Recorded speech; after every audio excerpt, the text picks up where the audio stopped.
Welcome back to another dimension. I'm Quinn. I'm Trask. I'm Taylor. Hey, Taylor. Hey, Taylor. How are you? Wonderful. We're back after a long hiatus and some Coercing. coercion by a couple people.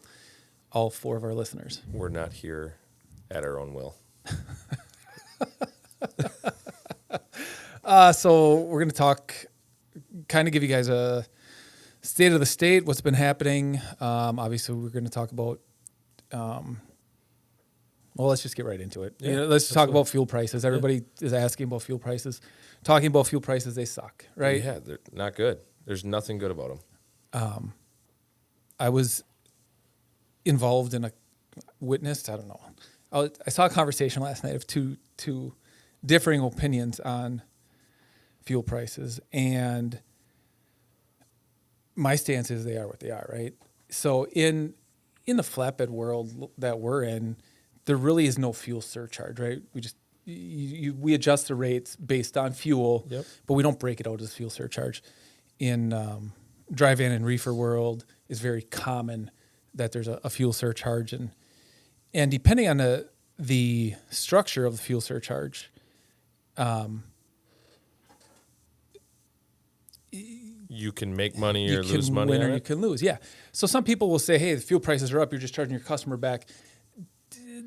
That's a shared expense. Like, we're not getting our fuel back. No. You know, the added expense.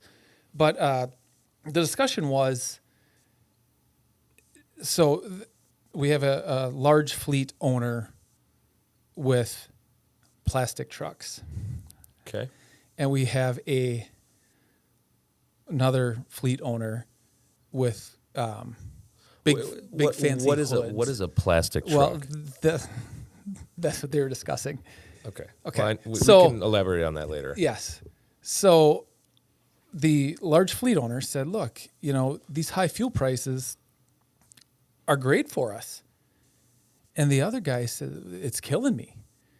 Can see it both ways. Yeah. And the large fleet owner said, "Well, here's the deal. Most of our baseline." So I guess we should probably explain fuel surcharge. So most are structured at a baseline, right? 6 miles a gallon, 6.5 miles a Yeah, gallon, 7. 6.5 I think is the highest I saw. But So basically how that works is they will figure out the fuel cost at 6.5 miles per gallon. back up a little bit because I think you might be going a little bit over everyone's head. Okay. So let's say they are running a load from here to Ohio. Okay. The shipper knows that, hey, it's 550 miles. So based on that mileage range, they use that 6.5 or 6.2 or 6. Make it even simpler than that. It was 650 miles. Yep. Okay, right? Yep. So 650 divided by 6.5 miles a gallon is 100 gallons 100 of fuel. gallons of fuel. Hold on, now I got stuck. That's all right. Taylor can make us look good. Yeah. So then, The process is, I guess, because most people that aren't in this industry don't understand this process. right. So basically the fuel surcharge will pay you a percentage. If it goes above 6, then we can't use the miles per gallon. No. We can use the price. So where it comes down to, I'll try to explain it. Then Yeah, you kind of fill 'cause in. I look like an So idiot. It's all right. No, I it's do too. Not new. Fuel surcharge. We have a fuel surcharge in place, which is a table saying, hey, if fuel prices reach X amount of dollars, let's say it's $3.50 a gallon, which is not where we're almost double that these days. But let's say it's $3.50 a gallon. We are going to pay you 3 cents a mile or 30 cents a mile, whatever that table is set. And there's a national standard for that, depending on who your shipper is and those kind of things. So if it goes up to $3.60 a mile, that 3 cents that you were going to get in fuel costs is going to be 5 cents or 6 cents, depending. Correct. But how that benefits a carrier that is efficient, I guess would be a good way to put it, would be, hey, this is supposed to take us, it's a 550 mile trip. We know that we are going to get $153 in fuel. I don't know these numbers. I'm just making these up right now.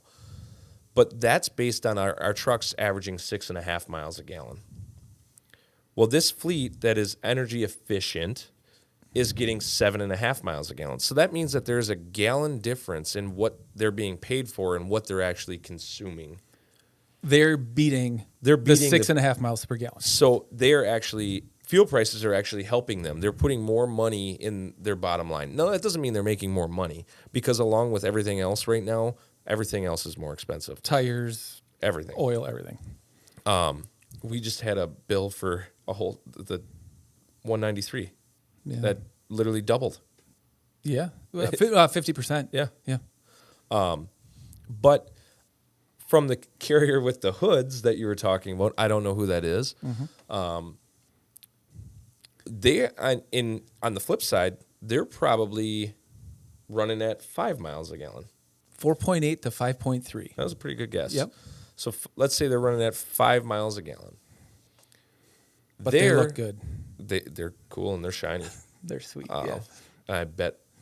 Yeah, never. I'm not even going to go Yeah. there.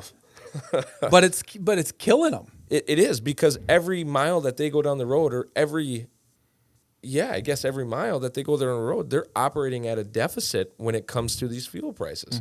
So, I mean, it's a catch-22. I mean, shiny things cost money. You've said that before, but Well, and so the lower fuel mileage gentleman, is he short? Like, has a complex? yes, didn't he thought the other guy was crazy? Because Why? How are these fuel prices good for you? Does he not understand it, though? Correct. And I didn't jump in. I wanted nothing to do with this. I pigged you as you jumped in. No. Okay. I just kind of sat back and said, hey, we're doing the right thing, because our trucks and our trailers and everything are more efficient. So we're fine. Like, the fuel prices really aren't the bill's bigger at the end of the week, but we're doing all right. And where this really affects you from a company standpoint is, if you're running 5 trucks down the road, you're paying more in fuel. If you're running 500 trucks down the road, I can't imagine trying to stomach a fuel bill that's doubled. Yeah. You know, that went from $50,000 a week to $100,000 a week, or $100,000 a week to $200,000 a week. I don't know that number, Yep. but what's right for your business, and who are you to say that that's right for their business, or this is right for their, like, how does that guy even have a leg to stand on? Right. You have to do what you feel is right. And his stance was, look, in his opinion, I have these big fancy trucks. That's how I get my drivers. But they don't turn them off. They get bad fuel mileage. And, he's complaining about that That's stuff. a management thing. That's a management thing. And it's helping, or having everybody understand and be on the same page. Like, Correct. Hey, it sucks. You guys are paying more for gas to come to work. Not me at bike. Yeah. You're making money. I'm making money on the fuel surcharge. But it comes down to a couple different things. It comes down to how you want to run your business. Hey, is a big fancy truck with a big hood important to me? And it can be. Yeah. I drive one. Yep. It's not super important to me. It's just kind of what we have. Or is being able to put more money to the bottom line, or employees' pockets, or whatever, what's more important? Yep. And each person's different. Yep. But it was very interesting to see the two different perspectives. So can I ask, how many trucks did the big shiny 125, 150. 125? Oh, no. The big fleet? Yep. Big fleet had about 125. The Yep. smaller fleet probably had 15. 15. So you would think that someone that has been doing this a while, because you don't just get 15 trucks overnight. That's taken a while to get there. And you've been in the business for a while. How could they have gotten this far and not understand that? That seems like They didn't want to. they didn't have to. They didn't have to. Fuel prices at $2 a gallon didn't matter. You could run down this blow, smoke out of the stacks, and Yep. it doesn't matter. You're still making money no matter what. But now it's hitting them right in the face. Right? Which is, for the lack of a better term, I'm sorry. I don't ever want to see anyone struggle, but that is, hey, you have drivers when you're full and you can stomach it, but every driver going down the road is costing you more money than what they're bringing in, if you think about it that way. And that's not the driver's fault. Right. But who's going to suffer from that? The drivers. The drivers. Yeah. Absolutely. And that's not cool. Yeah. But So that's our that's tangent part on one. Sorry, on, tangent on, one. on fuel. I do and want to fuel know your surcharge. definition of a plastic truck. I don't have a definition of plastic trucks. Others do. Okay. They would classify a plastic truck as being aerodynamic, which In the state that we're in, cool. I think is a pretty good business move. I think it's smart. So, I mean, we've got an owner operator that has a hood. He backed it down Yeah. for his speed Yeah. to try to conserve fuel. Yeah. So, and there is things everybody can do to conserve fuel. Slow down, turn the truck off, Pre-cool your bunk. pre-cool your bunk while you're driving down the road, or heat in the winter. Draft. Get really close to the car in front of you, That's right? not- No, that's that's not. not Okay. safe. I was just wondering. You don't want. All right. You don't want to do that? No. Okay. Sorry.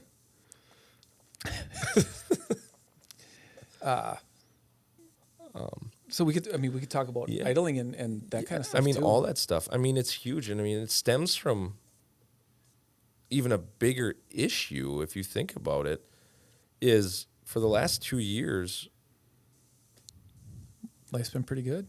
freight has basically been not name your No. price, but hey, we need to get it moved because we're already dealing with supply chain issues because of COVID and all that backlash of, hey, this is already 3 weeks late. Getting it there is way more important than saving $500 or whatever that may be. So, I mean, that has been the life of anyone in transportation in the last 2 years. I shouldn't say anyone, but the majority of people. Yep. And now all of a sudden, it's slowly starting to shift back. I mean, you're seeing it. It's going to get tight. It's going to get tight, and this is just the start of it. I mean, they said inflation is at 9.8% or something, 9.1 in June. That's the highest I've ever seen an increase. I think any one of us, while we're alive, I mean, we haven't seen that. So, I mean, it's crazy.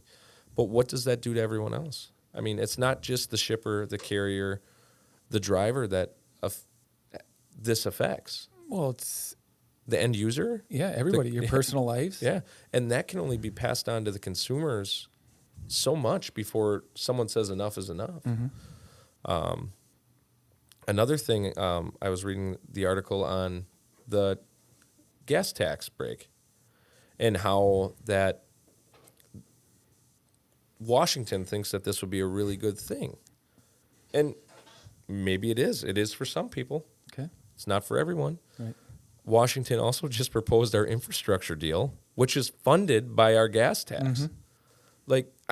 So how are you going to say, yes, you're going to make the roads better and make transportation better, and then cut the thing that is funding it Right. the most? I don't understand that. I don't know how that even gets Makes sense. published or even gets considered. Right.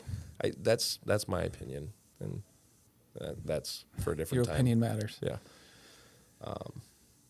So other than that, Did you read that one on the trucking purge at all? No, No, that was okay. 11 pages. I didn't have enough time. You don't know. You can't read that long. There are a couple articles on COVID and fuel prices and all that stuff. They're calling it like the Great Trucking Purge. Yeah, there was another cool thing on like what a lot of people did. I mean, working from home. We know that doesn't work for us, but it does for some people. Take Amazon, for instance. They're just putting up terminals left and right to shorten the supply, the chain. But they stopped their warehouse builds because they can't find inventory to fill the warehouses. And workers. Yeah. So, yeah, here it is. The Great Great Purge. Purge. It's 11 pages. It's a lot of reading. Probably gather what it mostly is about. Do you remember? No, I read it a couple weeks ago. I can't read that from here. All the cool kids are becoming owner operators is one point. Yeah, As long as we they can manage. We can talk about that. Well, did you see? Do you know anything on that? The California, is it AB5 or something like that, where they're reclassifying everybody and they're Owner-operators. Yeah, I did We see should that. talk about that next week. Yeah, I'm not versed on that at all. Okay. A collapse in spot rates meets a surge in diesel. Right. So Yeah. what that okay? We were just kind of talking about that, but we could probably hit on that a little bit. What If you that go back means to that is- graph, Taylor, you could show it. Fuel and inflation keep rising, but Rates are falling. rates are falling because there is capacity. Yeah, there is now, and I think that it may tighten up, and we may see a lot of these onesie, twosies, fivesies trucks operations get scooped up by the bigger boys, Or I just mean, call her quits. or hang her up. I mean, I took a call last week asking us, Meadowlark. They're trying to buy up carriers, so In the past 3 months, there were three carriers that reached out to us about buying them. yeah. One's a pretty big Yeah, person. yeah, one's a pretty big deal. But there's a reason for that.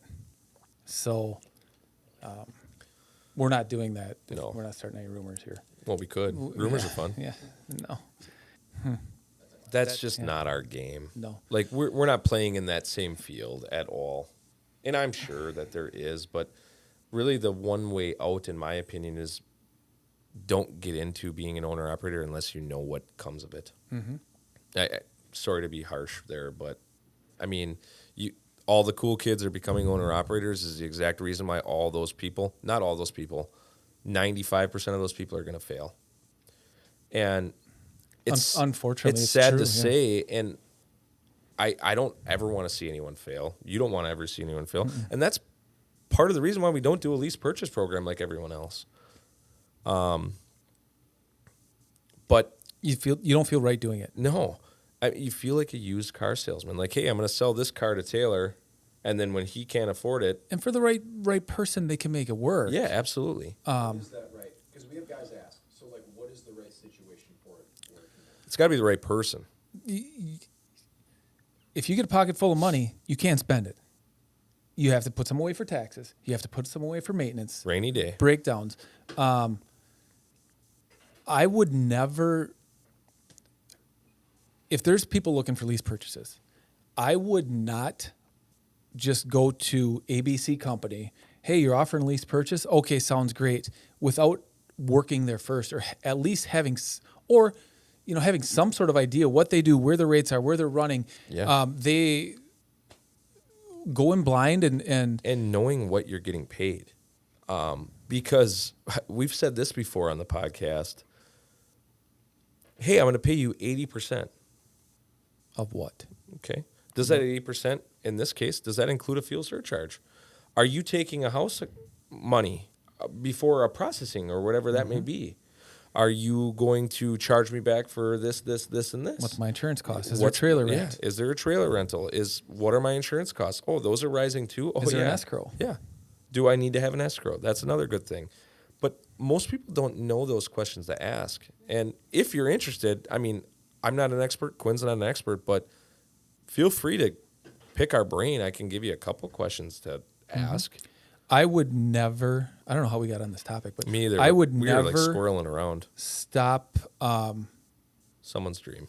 someone's dream. Like, right? I feel I'd be a hypocrite if I said, "That's dumb. Don't do it." Yep. If that's what you want to do and that's what you believe, but be informed before you do it. Schneider Finance. Don't just buy a truck and hope that you can. Let's see what happens. That's what you did. Yeah. Kind of hypocritical, I guess.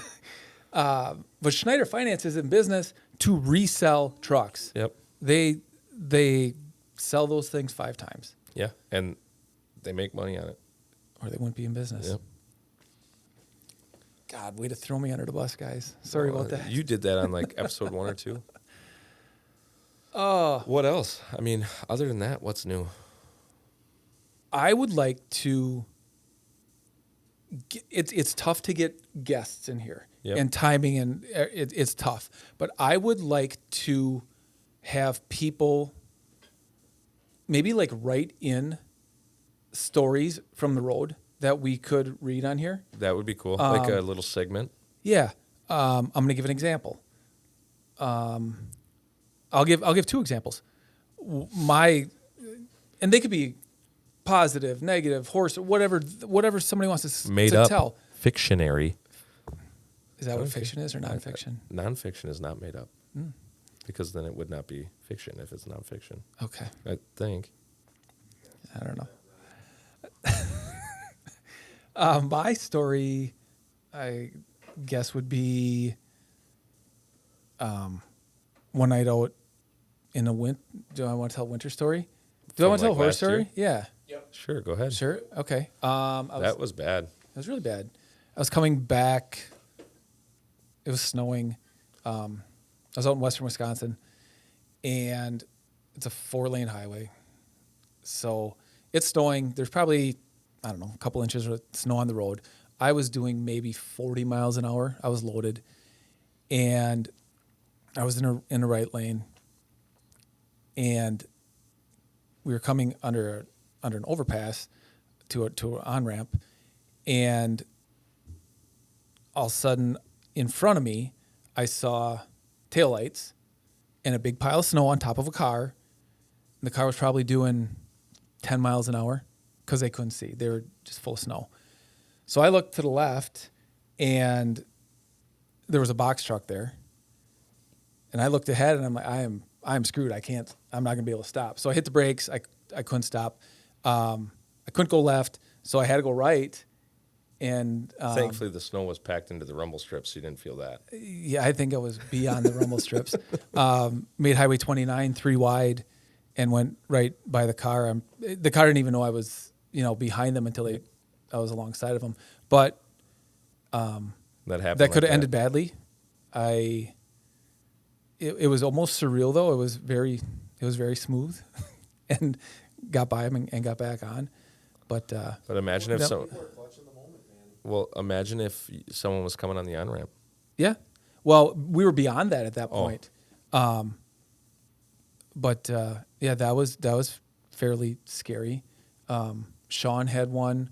Maybe it'd be better if he told it, but Yeah, maybe you could tell. stories like that, or that stuff happens every single day. Yeah, the normal public doesn't understand that.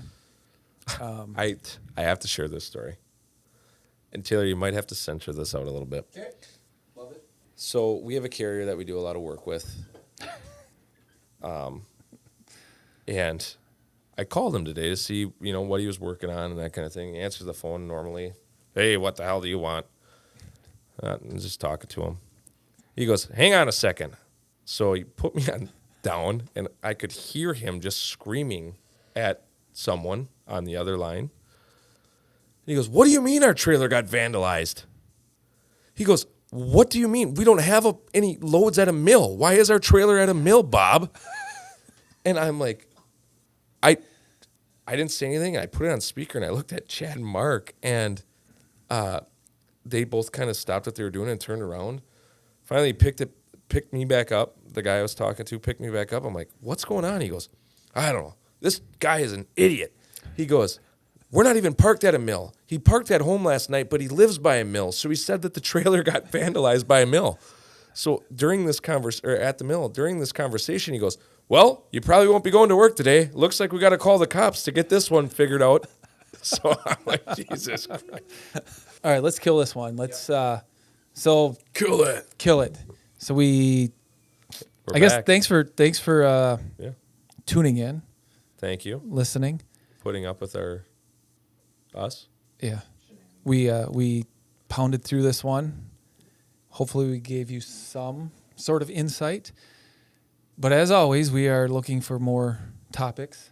So if you have anything you want us to talk about, Well, not anything. yeah, this is a PG show. Yeah, it's a PG show. I put my kids to bed to this. Send them in. Puts them right to sleep. Puts them right to sleep. Yep. But no, if there's something you want us to talk about or look into, let us know. And if you have any stories from the road, send them in, submit them. So thanks. We'll be back next week or the week after. You sure? I don't know. Maybe. Okay. God willing. All right. Thanks a lot.